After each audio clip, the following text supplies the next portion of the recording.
So about noon today, dispatch received a call about a suspicious container. So we responded to that, and once we looked at this container, it did appear to be a bit suspicious. It was a large boiling pot that was taped shut, deliberately taped and sealed it appeared methodically.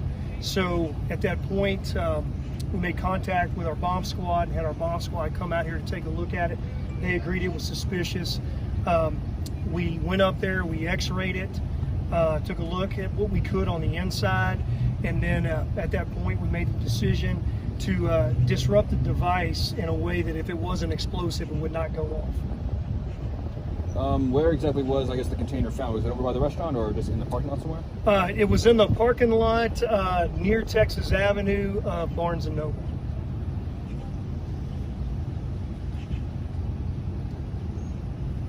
When something like this happens, what kind of execution goes into trying to figure out what is going on? So our number one goal is always going to be the safety of the community. So we're always going to err on the side of caution. And when we go and we take a look at a pot that's like this, that's randomly left, nobody around it, it's an island in a parking lot that has quite a bit of traffic in it, that's concerning. Obviously, with the way that it was taped, it caused even more concern. So at that point, that's when we call out our bomb squad, and that's what they do. They're experts in that. They'll go take a look at it. We depend on what they decide to do. And in this case, obviously, we felt like it was the safest course of action was to disrupt a potential device. Do you know who notified law enforcement?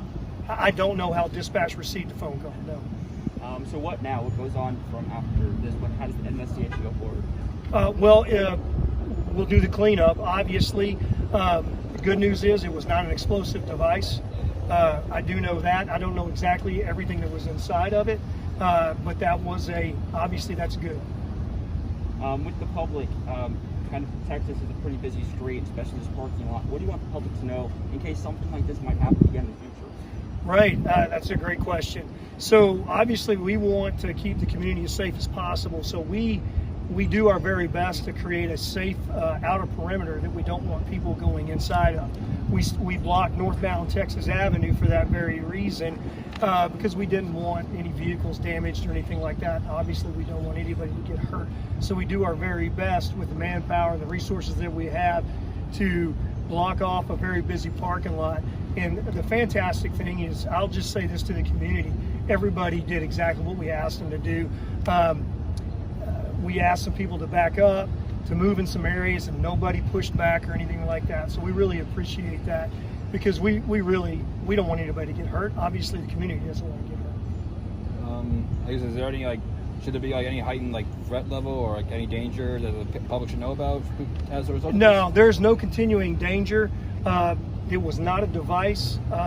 Turns out it was randomly left. Don't know how it got left or why it got left. We treated it like it was a potential device, and that's the right course of action. We disrupted it, turned out to not be one, and that's actually a good thing. So, but there is no continuing danger or any danger to the community right now. That's all the questions.